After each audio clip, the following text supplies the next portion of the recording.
नमस्कार विद्यार्थियों। अपनी एनसीईआरटी भौतिक भूगोल के टॉपिक चल रहे थे। लास्ट क्लास में भूकंप को पढ़ा। आज अपन ज्वालामुखी को पढ़ने वाले हैं। सबसे पहले बता दूं आपको कि जो लैब असिस्टेंट ज्योग्राफी का अपन जो सिलेबस कर रहे हैं ये लैब के लिए इनफ है। बहुत सारे बच्चों के मैसेज आ रहे थे कि सर क्या इतना पढ़ने से लैब असिस्टेंट पेपर क्लियर हो जाएगा। तो जो मेरे से पढ़े हैं उन बच्चों को, विद्यार्थियों को पता है कि सिलेबस पूर्ण रूप से कंप्लीट करवाता हूं और बहुत अधिक विस्तृत दायरे से ही पढ़ते हैं सिलेबस को। आप भी विश्वास रखिए, ये जो मैं करवा रहा हूं इसमें आपके भूगोल विषय से संबंधित बहुत है, इनफ है। अगर आप लैब असिस्टेंट के लिए दोगे उसके लिए ये बहुत है, पर्याप्त है कंटेंट, है ना। तो आप इसको आराम से, बुक पास में है आपके, उसमें अंडरलाइन करते हुए पढ़ें। अगर बुक न है तो नोट्स बनाते हुए पढ़ रहे तो भी आप डायरेक्ट ये जो पीपीटी बता रहा हूँ इस पे आप लिख सकते हो। नोट्स बनाए तो और ही अच्छी बात है, और साथ साथ में चलते रहें।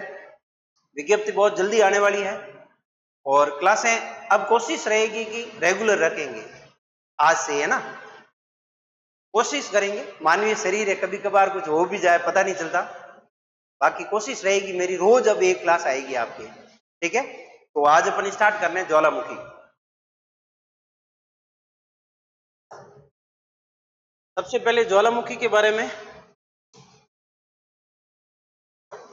अगर बात करें तो आपको पता है अपन ने लास्ट क्लास में पृथ्वी का आंतरिक भाग पढ़ा था, है ना। पृथ्वी के आंतरिक भाग, ये आंतरिक संरचना पढ़ी थी अपन ने। ये ऊपर वाला भाग पढ़ा था अपन ने क्रस्ट, ये भाग पढ़ा था अपन ने मेंटल, और ये भाग पढ़ा था अपन ने कोर। मेंटल आपने पढ़ा था 30 किलोमीटर से 2900 किलोमीटर की गहराई में क्या पाया जाता है, भूगर्भ में मेंटल वाला भाग है, प्रावार। हिंदी में क्या बोलेंगे, प्रावार। इस भाग में ऊपरी 700 किलोमीटर तक का भाग अपन ने पढ़ा था अर्ध तरल अवस्था में है। कैसा है, अर्ध तरल अवस्था में, ये वाला भाग, है ना। अर्ध तरल अवस्था में कहां से कहां तक, 30 से 700 किलोमीटर वाला भाग। इस अर्ध तरल अवस्था वाले भाग को अपन ने बोला था दुर्बलता मंडल। क्या बोला था, दुर्बलता मंडल। इस दुर्बलता मंडल में क्या है, अर्ध तरल अवस्था में मैग्मा है ना। होता क्या है कि ठीक इसी भाग में जो ऊपरी प्रवाह है, ये जो मेंटल का ऊपरी भाग है, इसमें ये दुर्बलता मंडल है। यहां अर्ध तरल अवस्था में चट्टाने अर्ध तरल अवस्था में स्थित है। अब इसके ऊपर 30 किलोमीटर तक औसत क्रस्ट है। महासागरों में जाओगे तो आप 5 किलोमीटर ही है, महाद्वीपों में थोड़ी मोटाई ज्यादा है। होता क्या है कि जिस किसी भाग में क्रस्ट कमजोर होती है उस भाग में आंतरिक दबाव के फलस्वरूप ये मैग्मा बाहर आ जाता है। और जब ये मैग्मा बाहर आता है इस वे में, ऊपरी क्रस्ट के कमजोर भाग वाले में, जो क्रस्ट का कमजोर भाग है उस कमजोर भाग को तोड़ के आंतरिक दबाव से मैग्मा कहां आ जाता है, बाहर आ जाता है। बाहर आते इस मैग्मा को क्या बोलते हैं, इस मैग्मा को बाहर आते बोलते हैं लावा, है ना। भूगर्भ के अंदर जो मैग्मा था वो बाहर आती क्या कहलाए, लावा। और इस वे में जो बाहर आता है इस क्रस्ट को तोड़ के, तो बाहर आने के बाद ये जो फैलता है स्थल पर, ये प्रक्रिया है। इस प्रक्रिया को क्या बोला जाता है, ज्वालामुखी उद्गार। ज्वालामुखी उद्गार। केवल ज्वालामुखी आप अगर शब्द का अर्थ करेंगे तो ज्वालामुखी का अर्थ तो क्या होता है,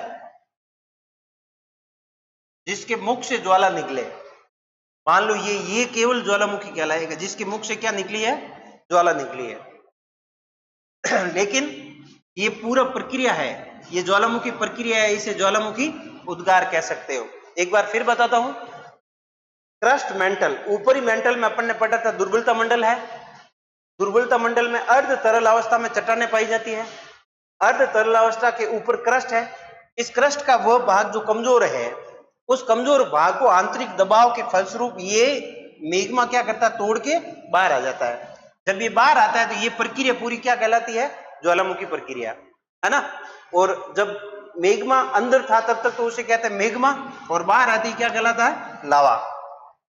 ये जो दुर्बलता मंडल है, इसके ऊपर ये जो मैग्मा है, इसे मैग्मा चैम्बर भी कहते हैं।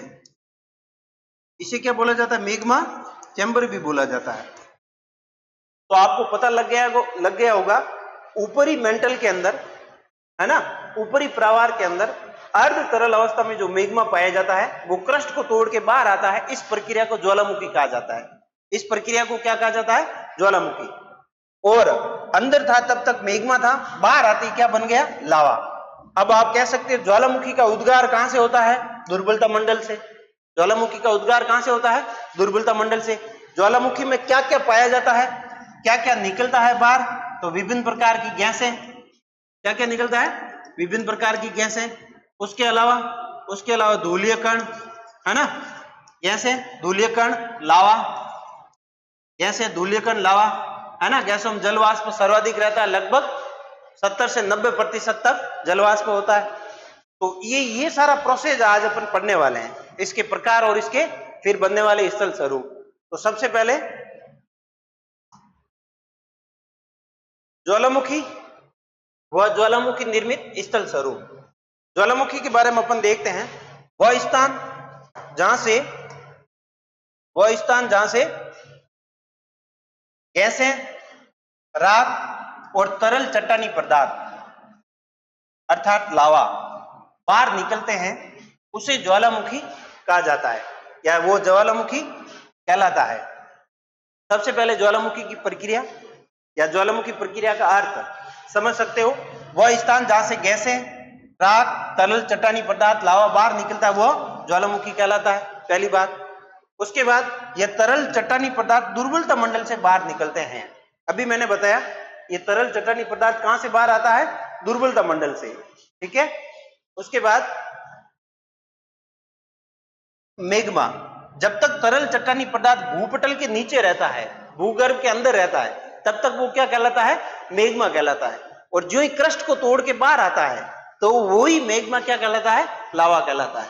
अगली लाइन यही लिखा हुआ है, मैग्मा जब तक भूपटल के नीचे रहता है तब तक मैग्मा, और लावा जब मैग्मा धरातल पर पहुंचता है तो उसे क्या कहते हैं? लावा कहते हैं। ज्वालामुखी उद्गार से वह विभिन्न प्रकार के पदार्थ बाहर आते हैं। ज्वालामुखी उद्गार से विभिन्न पदार्थ बाहर आते हैं, जिसमें जल वाष्प सबसे ज्यादा। अगर जल वाष्प की मात्रा की बात करें तो 70 से 90% तक इसमें गैसों में क्या होता है? जल वाष्प बाहर आता है। उसके अलावा लावा प्रवाह, फिर ज्वल खंडास में विभिन्न प्रकार के पायरोक्लास्ट होते हैं, जो धूलीय कण है, आपके राख है, उनसे निर्मित टुकड़े, जैसे ज्वालामुखी बम। बड़े बड़े टुकड़ों को क्या कहते हैं? ज्वालामुखी बम। चट्टानों के जो बड़े बड़े टुकड़े निकलते हैं, जब क्रस्ट को तोड़ के लावा बाहर आता है तो क्रस्ट का भाग टूटेगा, तो वो बड़े बड़े टुकड़े बाहर आते हैं, उन्हें क्या बोला जाता है? ज्वालामुखी बम। फिर राख आती है बहुत सारी, फिर छोटे छोटे धूल के कण आते हैं, है ना। गैसों में नाइट्रोजन यौगिक, सल्फर यौगिक, क्लोरीन, हाइड्रोजन आदि विभिन्न प्रकार की गैसें भी बाहर आती है, ठीक है। उसके बाद ज्वालामुखी के प्रकार। अब ये जो प्रकार पढ़ रहे हैं अपन, वो एनसीईआरटी के प्रकार है, जो वर्तमान में आपकी बुक में दे रखे हैं, ठीक है। पिछली बार यहीं से इसी प्रकार से इन्हीं प्रकारों में से एक प्रश्न आया था। तो प्रकारों में सबसे पहला देखा जाएगा सील्ड ज्वालामुखी, है ना। सबसे पहला कौन सा है? सील्ड ज्वालामुखी। सील्ड ज्वालामुखी के बारे में लिखा हुआ है यहाँ पे, ये ज्वालामुखी बेसाल्ट से निर्मित होते हैं। बहुत इंपॉर्टेंट लाइन है, ध्यान रखना। बेसाल्ट जो होता है लावा, बेसाल्टिक लावा, उससे निर्मित होती है। लावा उद्गार के समय तरल होने के कारण इनका ढाल मंद होता है ना। हवाई द्वीप के ज्वालामुखी इसके उदाहरण है। हवाई द्वीप पे जो ज्वालामुखी है वो किसके उदाहरण है? सील्ड ज्वालामुखी के। हवाई द्वीप के जो ज्वालामुखी किसके उदाहरण है? सील्ड ज्वालामुखी के। ये बेसाल्ट निर्मित है। यहाँ लावा क्या होता है? तरल होता है। लावा क्या होता है? तरल होने के कारण ढाल क्या होता है? मंद होता है। ये दो बातें आप याद रखना। लावा तरल होता है, ढाल मंद होता है, बेसाल्ट से निर्मित है, और हवाई द्वीप के ज्वालामुखियों को इस टाइप के माना जाता है सील्ड ज्वालामुखी, ठीक है। फिर दे रखा है लावा निकासी वाली जगह पर एक शंकु बनता है, जिसे सिंडर शंकु के नाम से जाना जाता है। कौन सा शंकु कहते हैं? सिंडर शंकु। इस तरह का, ये मान लो जैसे उद्गार स्थल है लावा, उद्गम स्थल। तो उसके बाद ये सिलेंडर शंकु, ये सिलेंडर शंकु है ना, ये एक तरह का शंकु बन गया, उसे क्या बोला जाएगा? सिलेंडर शंकु। ये किसमें बनेगा? सील्ड ज्वालामुखी में, ठीक है, तरल लावा होता है। फिर है बेसाल्ट परवा को छोड़कर सबसे विशाल ज्वालामुखी है, बेसाल्ट परवा छोड़कर सबसे विशाल ज्वालामुखी है ये ज्वालामुखी है ना, विशाल, सबसे विशाल ज्वालामुखी है। नेक्स्ट मिश्रित ज्वालामुखी, थोड़ी टाइपिंग में एरर है, सुधार करता जा रहा हूं, पढ़ता भी जा रहा हूं, तो आपको ध्यान देना है। मिश्रित ज्वालामुखी है, इसमें ठंडे व गाढ़े लावा का उद्गार होता है। इसमें लावा कैसा होता है? गाढ़ा होता है। यह भीषण विस्फोट प्रकृति के होते हैं। विस्फोट की प्रकृति पहले वाले से इसमें ज्यादा होती है। पर विशाल ज्वालामुखी का पूछा जाए, विशालतम रूप, तो किसका होगा? सील्ड ज्वालामुखी का होगा। लावा के साथ भारी मात्रा में पायरोक्लास्ट, ज्वाला खंडास्मी पदार्थ बाहर आते हैं, धूलीय कण, गैसें, है ना, ये राख के कण, ये सारे के सारे बाहर आते हैं। तो पहला रूप हो गया सील्ड ज्वालामुखी। सील्ड ज्वालामुखी में दो चीजें याद रखना, बेसाल्ट निर्मित है और ये तरल लावा है और सिंडर शंकु बनता है, तीन चीजें याद रखना। और यह सबसे विशाल ज्वालामुखी है। यही प्रश्न पिछली बार था, ज्वालामुखियों में सबसे विशालतम ज्वालामुखी है, कौन सा है? सील्ड ज्वालामुखी। फिर आप दूसरा टाइप याद रखना, मिश्रित ज्वालामुखी। इसमें बहुत सारे ज्वाल खंडास्म, पायरोक्लास्ट शामिल होते हैं और यह विस्फोट प्रकृति के होते हैं, पहले वाले से ज्यादा विस्फोट प्रकृति होती है। नेक्स्ट टाइप है ज्वालामुखी कुंड। अब आपने देखा होगा जिस मुख से ज्वालामुखी निकल रही है उसे ज्वालामुखी कहते हैं, और इस पूरी प्रक्रिया को ज्वालामुखी प्रक्रिया, ज्वालामुखी उद्गार, अभी अपने सबसे पहले उसी से शुरुआत की थी। अब ज्वालामुखी कुंड या कोल्डेरा, ये देखो कि ये ज्वालामुखी सबसे अधिक विस्फोटक प्रकृति के होते हैं, सबसे अधिक विस्फोटक प्रकृति के होते हैं, है ना, कोल्डेरा। कोल्डेरा क्या है विद्यार्थियों? आप देखोगे जो ज्वालामुखी का मुख है, वो मुख के अंदर विस्फोट हो जाए तो वो कोल्डेरा बन जाता है। जैसे देखो यहां पे मैं अगर बताऊं, जैसे मान लो इस समूह से ये ज्वालामुखी यहां उद्भव है, मान लो ज्वालामुखी का ये मुख है ज्वालामुखी का, ठीक है, यहां से ज्वालामुखी का उद्गार हो रहा है, ये मुख था। अब हुआ यूं कि मुख के बाद कुछ समय बाद एक और विस्फोट हुआ, तो विस्फोट से इसकी आकृति क्या हो गई? मुख की ओर बड़ी हो गई, है ना। पहले मुख से यह अब बड़ा मुख है, पहले वाले मुख से यह आकृति क्या हो गई? बड़ी हो गई। या यूं कह सकते हो ज्वालामुख के विशाल रूप को क्या बोला जाता है? कोल्डेरा। क्या बोला जाता है? कोल्डेरा।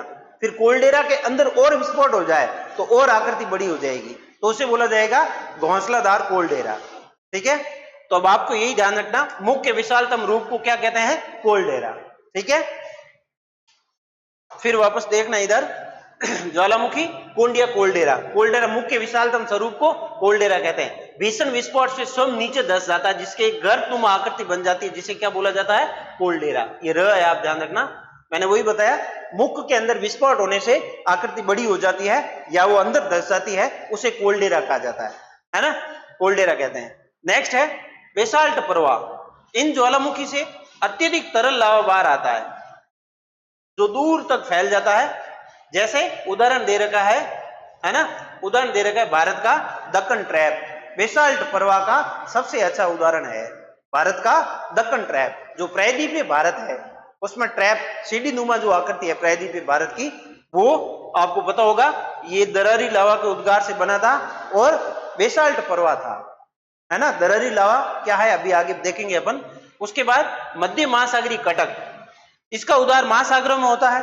आपने पढ़ा होगा अटलांटिक महासागर के बीचों बीच कटक का निर्माण है, प्लेटों के बीच में अपसरण होता है। अपसरण में क्या होता है? दो प्लेटें एक दूसरे से दूर जाती है, दो प्लेटें एक दूसरे से दूर जाएगी, आंतरिक लावा बाहर आएगा।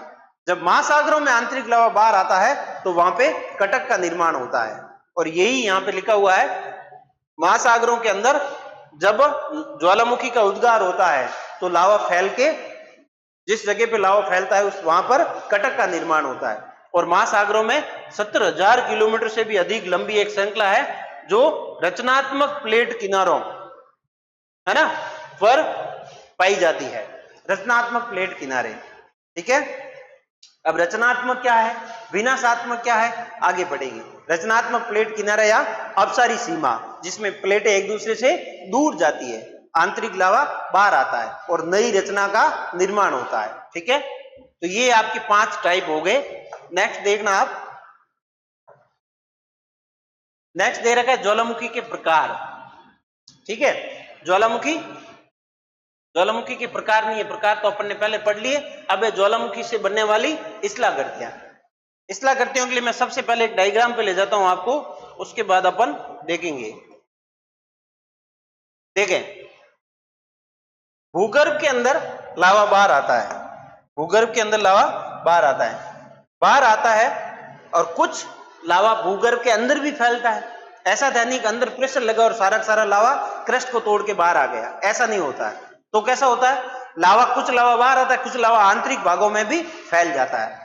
आंतरिक भागों में लावे के फैलने से विभिन्न प्रकार के स्थल रूप बनते हैं, विभिन्न प्रकार के इस्लाकृतियां बनती है, जिसमें जो दुर्बलता मंडल है उसके ठीक ऊपर जो लावा का गुंबद नुमा संरचना है उसे बोला जाता है बेथोलित। उसे क्या बोला जाता है, बेथोलित। इसे मेग्मा चेंबर कहते हैं, मेग्मा का भंडार है। और ये जो गुंबद नुमा संरचना है, सर्वाधिक गहराई पर बनने वाली गुंबद नुमा संरचना को बेथोलित कहा जाता है, ठीक है। और ये मान लो सतह है पृथ्वी की, पृथ्वी की सतह के पास में, है ना, पृथ्वी की सतह के पास में जो गुंबद नुमा संरचना बन रही है उसे बोला जाएगा लेकोलित। इसे क्या बोला जाएगा, लेकोलित। ये हो गए आपके लेकोलित, लेकोलित। फिर सर्वाधिक गहराई पर बनने वाली गुंबदनुमा संरचना बेतोलित, और सतह के ठीक पास में, धरातल के सतह के अंदर है पर सतह के पास में बनने वाली गुंबदनुमा संरचना को लेकोलित। भूगर्भ में दीवार की तरह आड़ी, है ना, दीवार की तरह आड़ी या तिरछी संरचना बनती, उसे क्या बोला जाता है, डाइक, या उसे ही बोला जाता है राल भित्ति। इसे क्या बोला जाएगा, डाइक या राल भित्ति। नेक्स्ट है भूगर्भ के अंदर तस्त्री नुमा संरचना, उसे बोला जाएगा लेपोलित। नेक्स्ट है भूगर्भ के अंदर क्षैतिज संरचना, क्षैतिज रूप में लावा जमता है, और अगर लावे की मोटाई छोटी है तो उसे बोला जाएगा सीट। उसे क्या बोला जाएगा, सीट, इस तरह की। और अगर लावा की मोटाई ज्यादा है तो उसे बोला जाएगा शील या राल पट, सील या राल पट। अगर क्षैतिज रूप में मोटाई ज्यादा है तो उसे बोलेंगे सील या राल पट, अगर क्षैतिज रूप में मोटाई कम है तो उसे बोलेंगे सीट। उसे क्या बोलेंगे, सीट। ये लिखा मैंने आपकी, ये सीट, और ये क्या है, सील। और अगर भूगर्भ के अंदर लावा लहर नुमा फैला हुआ है, अपनति या अभिनति के रूप में फैला हुआ है, अपनति अभिनति आप समझते हो, भूगर्भ के अंदर ऊपर उठा हुआ भाग अपनति, नीचे दशा भाग अभिनति। अपनति अभिनति के रूप में लावा जमता है, उसे बोला जाएगा फेकोलित। उसे क्या बोला जाएगा, फेकोलित। तो ये सारी संरचना स्थल रूप में देख लो आप। अब एक एक की परिभाषा देखते हैं। लेकोलित, गुंबदनुमा जमाव धरातल के पास में। बेथोलित, बेथोलित होता है सर्वाधिक गहराई पे गुंबदनुमा जमाव। शील होता है मोटी क्षैतिज रूप में जमाव, छोटा क्षैतिज रूप में जमाव है जिसकी मोटाई कम है और क्षैतिज रूप में जमाव उसे सीट बोलेंगे। तस्त्री नुमा जमाव उसे लेपोलित बोलेंगे। दीवार की तरह आड़ा, है ना, दीवार की तरह खड़ा है तो दीवार की तरह खड़ा संरचना के रूप में ऐसा जमाव है तो उसे बोलेंगे डाइक या राल भित्ति। और लहर नुमा है अपनति अभिनति के रूप में है तो उसे बोलेंगे फेकोलित। तो ये स्वरूप हो गए। अब इन स्वरूपों की देखते हैं एक एक की परिभाषा। सबसे लिखा हुआ है सबसे पहले बेथोलित, सबसे पहले लिखा हुआ है बेथोलित। अधिक गहराई पर निर्मित स्थलाकृति, आकृति गुंबदनुमा होती है, गुंबदाकार होती है, ग्रेनाइट के बने पिंड होते हैं, अनाच्छादन की प्रक्रिया से धरातल पर प्रकट होती है। अनाच्छादन क्या है अपन पढ़ेंगे, अपक्ष है, अपर्दन, निक्षेपण, है ना, पटल विरूपणी क्रियाओं के फलस्वरूप या पटल विरूपणी बल के फलस्वरूप जो भूपटल पर परिवर्तन होते हैं वो सारे सारे बल अनाच्छादन के रूप में कह सकते हैं। जो अपक्ष है, अपर्दन है, निक्षेपण है, ये सारी प्रक्रिया होती है देखेंगे अपन नेक्स्ट टॉपिक में। तो अनाच्छादन के बल के फलस्वरूप जो आंतरिक भाग में बेतौलित है वो धीरे धीरे धरातल पर आ जाता है काट छांट की प्रक्रिया से। नेक्स्ट है लेकोलित। लेकोलित भी गुंबदनुमा विशाल अंतर्वेदी चट्टानें हैं। कर्नाटक के पठार इसके उदाहरण है ना। इसमें बहुत अधिक अपपत्रित है। अपपत्रित एक सीधी रेखा के अंदर जमाव, कणों का जमाव सीधी रेखा के अंदर अपपत्रित है ना, फोल्डेशन। फिर है फेकोलित। इसमें लावा का जमाव अपनति व अभिनति के रूप में होता है, अभिनति व अपनति के रूप में। इसे लेकोलित से अधिक छिछली होती है, यह लेकोलित से अधिक छिछली होती है। छिछली का अर्थ है गहराई, कम गहराई। छिछली से यह लेकोलित से अधिक छिछली होती है, कम गहरी होती है। इसे आप अपनति या अभिनति के रूप में या कह सकते हो, लहर नुमा भी आप लिख सकते हो, लहर नुमा जमाव। लावा का लहर नुमा जमाव, लहर नुमा जमाव क्या कहलाएगा? फेकोलित। फिर नेक्स्ट है लेपोलित। तस्त्री नुमा आकार में जमी हुई आकृति, परतदार बेसिन वाले शैलों में ये ज्यादा पाई जाती है। जो परतदार होती है, औषधि चट्टान कह सकते हो, औषधि चट्टानों में परतदार बेसिनों में आपके जो तस्त्री नुमा जमा होता है उसे बोला जाता है लेपोलित। ठीक है। नेक्स्ट है सील। मेग्मा के क्षितिज जमाव को सील कहते हैं, जिसकी मोटाई अधिक होती है। मोटाई सील की क्या होती है? अधिक होती है। अगर मोटाई कम है तो उसे आप क्या बोलोगे? सीट बोलोगे। ये लिखा हुआ सीट, कम मोटाई वाले जमाव। Next Dyke. डाइक होता है मेग्मा के लंबवत या ऊर्ध्वाधर जमाव को क्या कहते हैं? डाइक कहते हैं। ये एनसीईआरटी का डायग्राम आपको दिखेगा नहीं, कोई नहीं, मैंने एक डायग्राम आपके लिए नया बनाया है, वापस बता देता हूं। भूगर्भ के अंदर गुंबदनुमा संरचना बेतौलित और धरातल के पास कम गहराई पर पाई जाती है उसे गुंबदनुमा संरचना को लेकोलित बोलेंगे। लहर नुमा संरचना को फेकोलित बोलेंगे, है ना। लंबवत या दीवार की तरह ऊर्ध्वाधर खड़ी है तो उसे बोलेंगे डाइक या राल भित्ति, है ना। तस्त्री नुमा संरचना है उसे बोलेंगे लेपोलित। और ये मोटी क्षैतिज रूप में जमा हुआ, मोटाई ज्यादा है तो बोलेंगे सील या राल पट, सील या राल पट। और अगर मोटाई कम है तो उसे बोला जाएगा सीट। ठीक है। और ये मेग्मा चैम्बर है जहां बेतौलित है, इसे ही आप कह सकते हो दुर्बलता मंडल। ये दुर्बलता मंडल के अंदर है, सॉरी, मेग्मा चैम्बर को बेतौलित, मेग्मा चैम्बर का जो ऊपरी स्वरूप है ना गुंबदनुमा, उसे बोलोगे बेतौलित। और ये सारा दुर्बलता मंडल से इसकी उत्पत्ति होती है लावा की, और ये आंतरिक भाग में इस स्वरूप में फैलता है। तो अपन ने क्या पढ़ा? सबसे पहले ज्वालामुखी, ज्वाला के मुख जहां से ज्वाला निकलती है उस मुख को ज्वालामुख कहते हैं। प्रक्रिया, है ना, दुर्बलता मंडल से मेग्मा बाहर आता है क्रस्ट को तोड़ के, ये ज्वालामुखी प्रक्रिया हो गई, ज्वालामुखी उद्गार हो गया। उसके प्रकार पढ़ लिए, प्रकार के बाद में उनसे बनने वाली स्थल स्वरूप। अब मैं आपको कुछ और दिखा रहा हूं। ये जो आरबीएससी के अंदर आपका विवरण इसका अलग दे रखा है, उसमें दे रखा है ज्वालामुखी उद्गार के आधार पे दो प्रकार। ज्वालामुखी के उद्गार के आधार पे दो प्रकार दे रखे हैं। ज्वालामुखी के उद्गार के आधार पर प्रकार, ज्वालामुखी के उद्गार के आधार पर प्रकार, उद्गार के आधार पर प्रकार, है ना। देखिए आपको एनसीईआरटी वाला ही अच्छे से पढ़ना है, फिर भी ये ऐड कर लेना। उद्गार के आधार पे दो प्रकार के होते हैं। एक तो होता है केंद्रीय उद्गार वाले, एक कौन सा होता है? केंद्रीय उद्गार वाले। और दूसरा होता है दरारी उद्गार वाले, दरारी उद्गार वाले। केंद्रीय उद्गार वालों में क्या होता है? जैसे मान लो ये पटल है, पटल पे किसी एक केंद्र के माध्यम से लावा बाहर आएगा, है ना। कोई न कोई एक केंद्र होगा, उस केंद्र से लावा बाहर आए तो केंद्रीय उद्गार वाले। और दरारी में क्या होता है? एक केंद्र न होके लावा किसी दरार के रूप में बाहर आता है ना। इसमें क्या होता है? लावा कोई एक दरार के रूप में बाहर आता है, इस रूप में ये दरार होगी, दरार के रूप में लावा क्या हो गया? बाहर आ गया। तो दोनों में मुख्य अंतर ये है, और अंतर के आधार पर इसका नामकरण है। दरार उद्गार के आधार पे केंद्रीय उद्गार वाले ज्वालामुखी और दरारी उद्गार वाले ज्वालामुखी। अब केंद्रीय उद्गार वाली वापस प्रकार है, तो मैं यहाँ पे लिख रहा हूं। पहला प्रकार है पहला प्रकार है आपका इसमें हवाई तुल्य ज्वालामुखी, हवाई तुल्य ज्वालामुखी।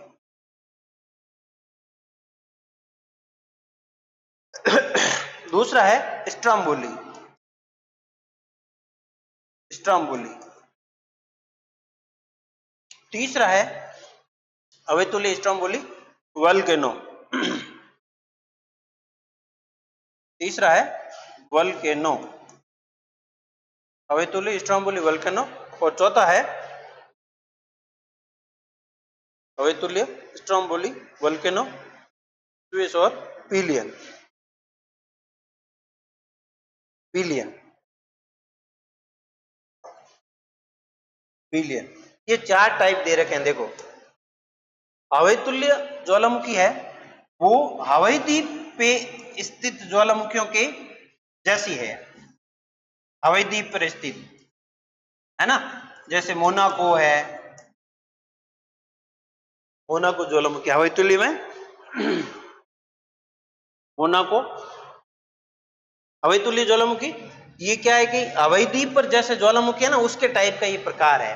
इसमें लावा तरल रूप से बाहर आता है और बहुत धीमा विस्फोट होता है। विस्फोट कैसा होता है? धीमा विस्फोट होता है। ठीक है, दो बातें याद रखनी। हवाई तुल्य ज्वालामुखी कैसी है? हवाई द्वीप में स्थित ज्वालामुखी के आधार पे मोनाको वहां का एक ज्वालामुखी का नाम है। लावा तरल होता है और विस्फोट कैसा होता है? धीमा होता है। बस इसमें इतना ही याद रखना। दूसरा है स्ट्रोम्बोली। स्ट्रोम्बोली आपके इस हवाई तुल्य से थोड़ा सा इसमें विस्फोट अधिक होता है ना। और ये इसे भूमध्य सागर का प्रकाश स्तंभ कहा जाता है। स्ट्रोम्बोली ज्वालामुखी को भूमध्य सागर का प्रकाश स्तंभ, प्रकाश स्तंभ, भूमध्य सागर का प्रकाश स्तंभ कहा जाता है। ये कई शताब्दियों, कई सालों से, सैकड़ों, हजारों वर्षों से लगातार ये सक्रिय है। इसलिए सक्रिय है तो लावा बाहर आता रहता है, प्रकाश फैलता है, इसलिए इसे भूमध्य सागर का प्रकाश का स्रोत कहते हैं या भूमध्य सागर का प्रकाश स्तंभ कहते हैं। ठीक है। और अगर इसका स्ट्रोम्बोली टाइप का उदाहरण लिखना चाहो तो ये आपके इटली के लिपारी द्वीप पर स्थित है। ये कहां पे स्थित है? इटली के लिपारी द्वीप पर, इटली के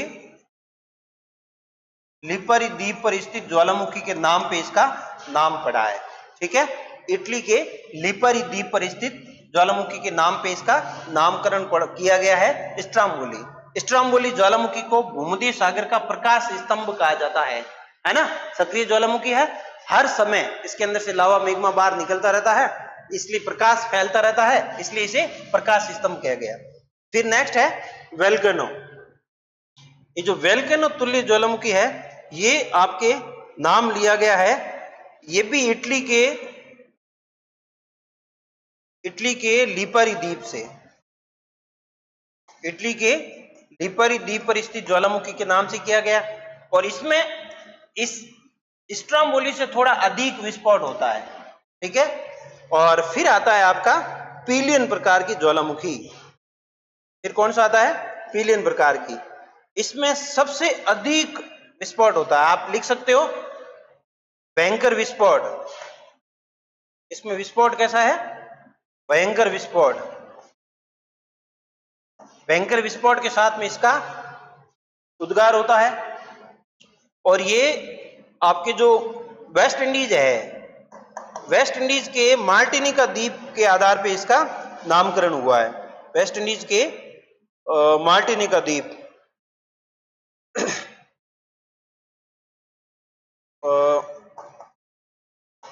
मार्टिनिका द्वीप, वेस्ट इंडीज के मार्टिनिका द्वीप पे भयंकर विस्फोट टाइप की ज्वालामुखी है, उसी के आधार पे इसका नामकरण पड़ा है पिलियन टाइप की ज्वालामुखी। ठीक है।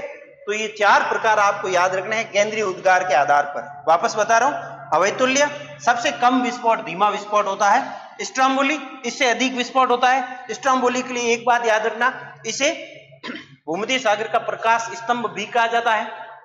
Next volcano.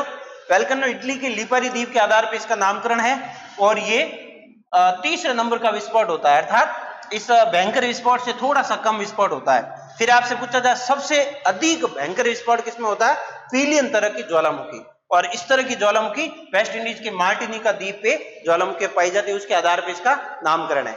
तो ये तो हो गया आपके किस आधार पे, केंद्रीय उद्गार के आधार पे। अब दरारी उद्गार के आधार पे क्या होता है, लावा दरार के रूप में बाहर निकलता है। जैसे दरारी उद्गार में उदाहरण लिखना चाहता आप लिख लेना। सबसे पहले तो प्रायद्वीपीय भारत, सबसे पहले दक्कन का पठार, पेन चेंज कर लेता हूं आपके, थोड़ी सुविधा रहेगी। ये रहेगा दक्कन का पठार, दक्कन का पठार पूरा का पूरा क्रिटिसिस काल में दरारी लावा का उद्गार हुआ था दक्कन के पठार पर। दूसरा यूएसए का कोलंबिया का पठार है ना, कोलंबिया स्नैक का पठार, ठीक है। तो ये दो उदाहरण आप यहां पे याद रखना। कोलंबिया स्नैक का पठार यूएसए में, दो उदाहरण आप यहां पे याद रखना। प्रायद्वीपीय भारत में जो दक्कन लावा का पठार है वो भी दरारी उद्गार का उदाहरण है। कोलंबिया स्नैक का पठार ये भी यूएसए के अंदर है, वो भी दरारी लावा का उद्गार है। ये तो हुआ उद्गार के आधार पर, है ना। अब अवधि के आधार पे एक और लास्ट इसका प्रकार, वो भी आरबीसी दे रखा आपके, ज्वालामुखी अवधि के आधार पे प्रकार, ज्वालामुखी अवधि के आधार पे प्रकार, अवधि के आधार पर। ये सबसे सिंपल है। इसमें तीन तरह की ज्वालामुखी होती है। एक ऐसी ज्वालामुखी जो 24 घंटे कई सालों तक लगातार सक्रिय रहती है, अंदर से लावा मैग्मा गैसें वगैरह बाहर निकलती रहती है, लावा और गैसें जलखंड ज्वाला ये पायरोक्लास्ट होते हैं वो अंदर से बाहर निकलते रहते हैं, ये सक्रिय टाइप की ज्वालामुखी। दूसरे टाइप की ज्वालामुखी होती है उसमें कुछ रुक के लावा गैसें बाहर आती है, एक बार विस्फोट हुआ कई सालों तक रुक जाता है विस्फोट, है ना, फिर भयंकर विस्फोट होता है ना। तो वो हो गया आपके सुषुप्त प्रकार का, वो कौन सा हो गया, सुषुप्त तरह की ज्वालामुखी दूसरे नंबर की। ये ज्वालामुखी कैसी हो गई, सुषुप्त तरह की ज्वालामुखी। तीसरी ज्वालामुखी होती है विद्यार्थियों, बिल्कुल एक बार विस्फोट होने के बाद हमेशा के लिए क्या हो जाती है, शांत हो जाती है। तो इन्हें शांत या मृत ज्वालामुखी, डेड वोल्केनो, शांत या मृत ज्वालामुखी, शांत या मृत ज्वालामुखी। तो तीनों को एक बार वापस परिभाषा देखें। सक्रिय, जो लगातार सक्रिय रहती है, उसके मुख से लावा गैसें जल वाष्प बाहर निकलता रहता है। सुषुप्त है, एक बार विस्फोट होने के बाद में कुछ साल कुछ महीनों, है ना, कई वर्षों तक वो शांत रहता है, फिर विस्फोट होता है, फिर शांत रहता है, फिर विस्फोट रहता है। यह अनिश्चित रहता है, कितने साल शांत रहेगा ये तय नहीं होता है, ठीक है। तीसरा है शांत, एक बार विस्फोट होने के बाद में बिल्कुल ये शांत हो जाता है। इसके एक बार विस्फोट के बाद में इसका मुख है वो भर जाता है और हमेशा के लिए ज्वालामुखी नलिका में डांट आ जाता है और लावा बाहर आता ही नहीं, हमेशा के लिए शांत हो जाता है, ठीक है। तो अब इसके कुछ उदाहरण लिखते हैं, एक एक दो दो इनके। पहले आप लिखें आप सक्रिय ज्वालामुखी में कोटोपैक्सी, कोटोपैक्सी, कोटोपैक्सी देश के कौन से देश में है, इक्वेडोर देश में। ये विश्व का सर्वाधिक ऊंचाई पे स्थित, विश्व का सबसे ऊंचा, विश्व का सबसे ऊंचा सक्रिय ज्वालामुखी है, ठीक है। एक बात इस बारे में ध्यान रखोगे, कोटोपैक्सी, ठीक है। फिर आप लिखोगे इटली का एटना, एटना ज्वालामुखी किस देश में है, इटली में। एक उदाहरण और लिखोगे आप, नोवा राप्ता, नोवा राप्ता, ये आपके नोवा राप्ता स्थित है अलास्का यूएसए, कहां पे है, अलास्का में, ठीक है। और एक जो पहले टाइप पढ़ा था स्ट्रोम्बोली, है ना, स्ट्रोम्बोली इटली में, ये भी कैसा है, सक्रिय ज्वालामुखी है, ठीक है। तो ये तीन चार नाम है मैन आप याद रखना। एटना हो गया, कैमरून हो गया, कैमरून, कैमरून देश में कोई नहीं। उसके बाद में सुषुप्त के भी लिख लें कुछ। इसमें सुषुप्त में आपका सबसे अच्छा जो नाम है वो विसुवियस, विसुवियस, ये कौन से देश में है, इटली में, ठीक है, एक नंबर। ये सुषुप्त के हो रहे हैं। दो नंबर पे लिखोगे आप mount Fujiyama, Japan, mount Fujiyama. Fujiyama ये कहां पे है? ये जापान में है। ये कहां पे है? जापान में। एक और लिख दें आप, क्राकाटोआ, इंडोनेशिया का। इंडोनेशिया का है क्राकाटोआ। क्राकाटोआ कहां पे है? इंडोनेशिया। एक और लिख दें आप, हिबक। हिबक फिलीपींस में है ये। हिबक, हिबक कहां पे है? फिलीपींस में। ठीक है। अब आते हैं शांत ज्वालामुखी में। शांत ज्वालामुखी में आप उदाहरण देखोगे, लिखा हुआ है ईरान के है देव सुल्तान और कोमंद। देव सुल्तान, देव सुल्तान और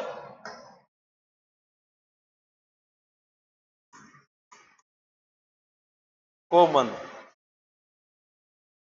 वो सुल्तान और देवमंद है ना, उल्टा लिख लिया। वो सुल्तान और देवमंद।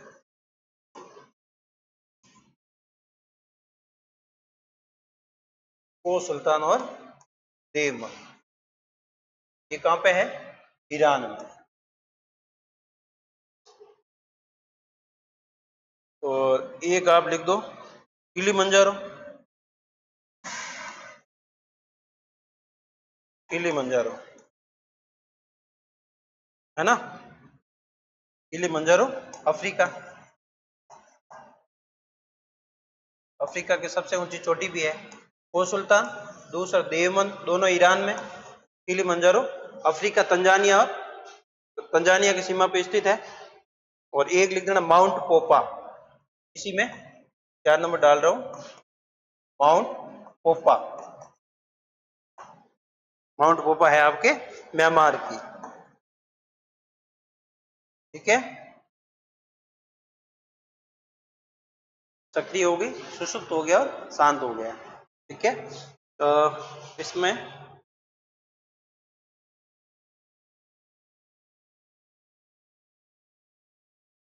भारत की ज्वालामुखी बच रही है, तो सक्रिय ज्वालामुखी में भारत का नाम लिख लेते हैं बैरनदीप।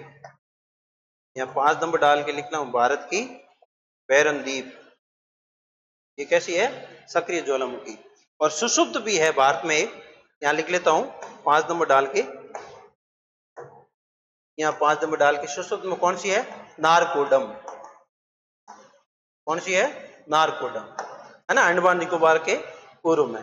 ये भी अंडमान निकोबार के 32 किलोमीटर या 35 किलोमीटर के समतम उत्तर पूर्व में, बैरनदीप और नारकोडम। ठीक है विद्यार्थियों, तो इस तरह से ये आरबीसी के अंदर आपका दे रखा है वर्गीकरण, अतिरिक्त जानकारी, जिसमें अपन ने क्या पढ़ा, ये यहां से आप एक्स्ट्रा नोट कर लेना, आरबीएससी का। ठीक है। इसमें दे रखा है उद्गार के आधार पर ज्वालामुखियों के 2 प्रकार की अपन ने, केंद्रीय उद्गार वाले और दरारी उद्गार वाले।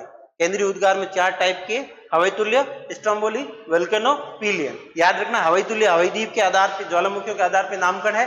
हल्का विस्फोट होता है, तरल लावा है। स्ट्रोम्बोली उससे अधिक विस्फोट होता है। स्ट्रोम्बोली के लिए एक बात याद रखना, भूमध्य सागर का प्रकाश स्तंभ।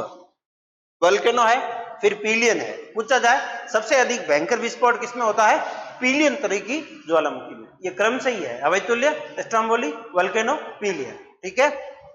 फिर दे रखा है दरारी लावा के उद्गार के आधार पर। दरारी लावा दक्कन का पठार, क्रिटिसिस पठार, जो वर्तमान में अभी मेडागास्कर द्वीप है, उसके पास में एक रीयूनियन द्वीप है। आप मैप में जाके देखना, या मैं कभी बता दूंगा आपको।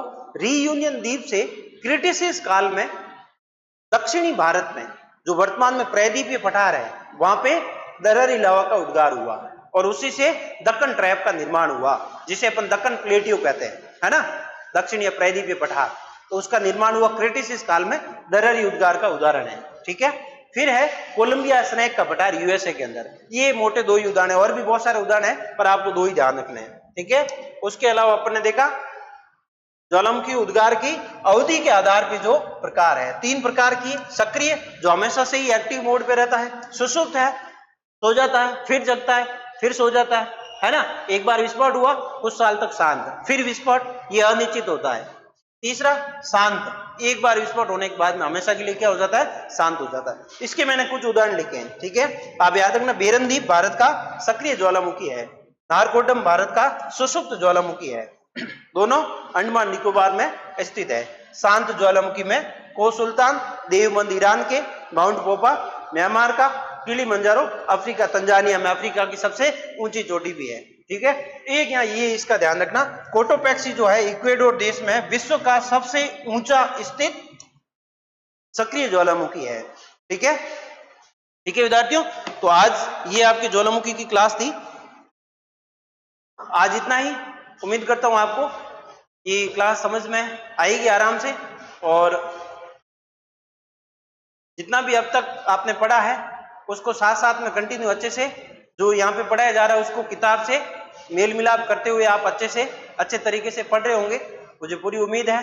बहुत जल्द आपकी भर्ती भी आने वाली है, और अपन कोशिश करेंगे क्लासें अब आपकी रेगुलर रहेगी। और ये जो पढ़ाया जा रहा है फ्री में, निःशुल्क जो एक नाम से चलाया जा रहा है अभियान मेरे द्वारा, मैं ये प्रयास करूंगा कि आप इसमें पूर्ण रूप से सहयोग करके ये कंटेंट हर उस विद्यार्थी तक पहुंचाए जो वास्तव में भूगोल विषय से एक अच्छी मजबूत तैयारी करना चाह रहा है, ठीक है।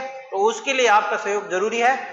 आज इतना ही, मिलते हैं नेक्स्ट क्लास में नए टॉपिक के साथ में। तब तक विद्यार्थियों धन्यवाद।